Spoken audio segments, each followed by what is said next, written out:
So, this is the boat driver that was assaulted by that honorable member that claimed that he's a senator. The reason why I say that claimed that he's a senator because I discovered this morning that that man is not a senator. So, this is the guy that I assaulted. Now, we have seen the video, we saw all what transpired, we saw the horrible things he said to you, we heard him call you monkey, rats, all the derogatory things he said to you. Now, the question is, what happened after that video? Please. Okay, so, after the video, he called some police officers. I don't know the division they were assigned to. Okay. And then they bundled me to the station. I wanted to drive the car. They said, no, I should not drive. Okay. So two sat beside me and I was in their middle. And then they drove me down to the station. Okay. When they drove me down to the station, they said I should go inside. As I had calls, they didn't allow me to take my calls. Okay. So they were not asking what happened. They didn't ask me. They were asking people that were not there, the police officers. And then the police officer quickly said, I went to Honorable's house and I was fighting the Honorable. I kept mute. Did you show them the video? I have not shown anybody the video as at that time. Okay. They've not even the security person that came to bear witness as at that time have not seen the video. Okay. As at that time. Okay. So they now referred us to crime, that we should go to crime. So we went to crime. The man was not asking what happened. As I was explaining, initially I didn't explain. The man now said he cannot actually hear from one side. The other person has to come to actually give his own side of the story. And then the police officer said, when they said I fought him, then I said no, they should go and bring the man. Immediately his security man now called him, and they passed the phone to the IPO that was in charge of the case. And then the IPO was now talking to him on the phone and stepped out of the office where we were.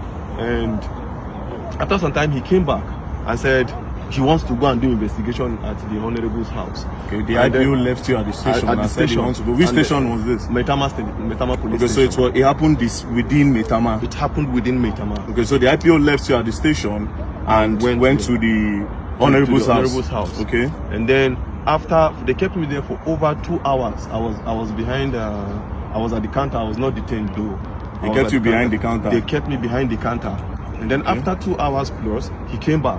And then he was now like, why did I record the video? Why did IPO now change He was not trying to change the narrative. And I asked him, is there a part of the law that says I cannot record what somebody is doing to me? He was becoming a threat to me. And I had to take evidence so that people will know where I am. By this time, was the honorable member there? He wasn't there. He was at home. He was at home. So then I gave me a form to fill, to write my own statement as to what happened. As I was writing, the honorable now came. And then when he came, he started talking and he was shouting. Even at the station? Even at the station. He was calling you names? Calling me names. Like, I still kept mute and I was looking at him. So my colleagues were talking to him. Me, I've already had my own fair share of trauma from him. I don't want to actually have any engagement or any encounter with him. I just went to one corner and I sat down and I was listening to everything he was saying.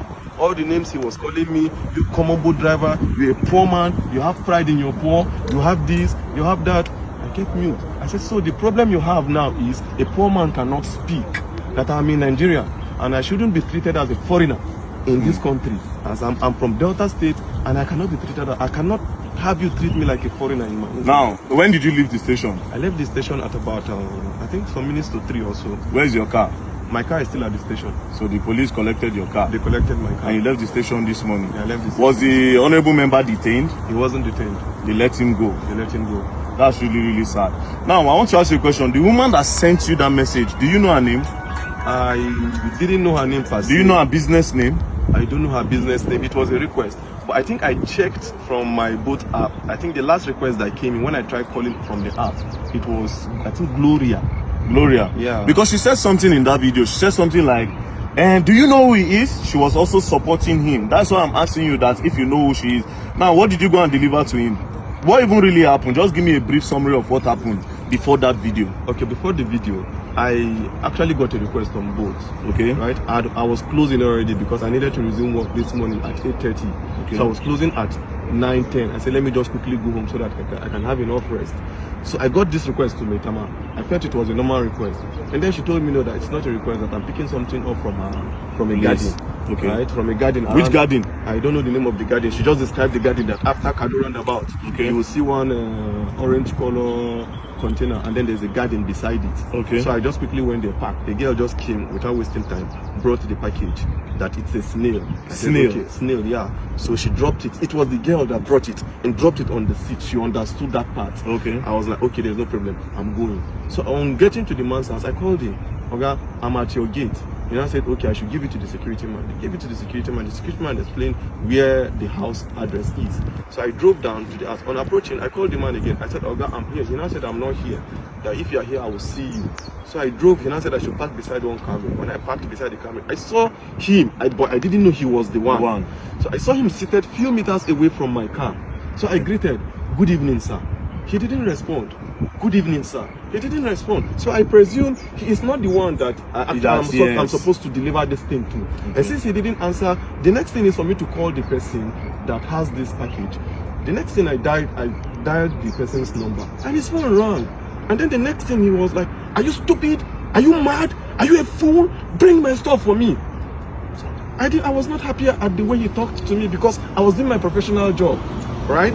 I was not happy. So I was like, okay, this thing you're saying to me, it has not gotten to it. Normally, I'm not even supposed to bring this thing to you. You are supposed to come and pick it yourself. Yeah. That was the only thing that got him angry. You're asking me to come to your car to pick my stuff? Are you okay? Do you know who you're talking to? It's okay. I can see the anger on your face, don't worry. The truth is that Nigeria is for everybody. Nigeria is not for one person. If you're an honorable member will be treating people like this, then just imagine what the president supposed to do. Now, I need to remind you, we are all clamoring for the youth to come to power. See this one and our youth. I always say something. The youth are looking for a better, they are not trying to make this country better, a lot of them. They want to get power to do worse than these people because they have a better way of hiding this evil than these old men in power. But nevertheless, the man does not have immunity. I just discovered that he's not a senator. So actually pursue this case. And I believe that the law will take its course. We'll go to, I've heard a lot of things about Maitama police station, which I'm not going to say, but I believe in the new commissioner of police that have been moved here, commissioner of police Disu. So this case will be reported to him directly, and I believe that the law will take its course. So don't worry. You said you are not feeling well. I'm not feeling well. He hit me on my chest severally. He was just hitting me on my chest, and I stayed mute.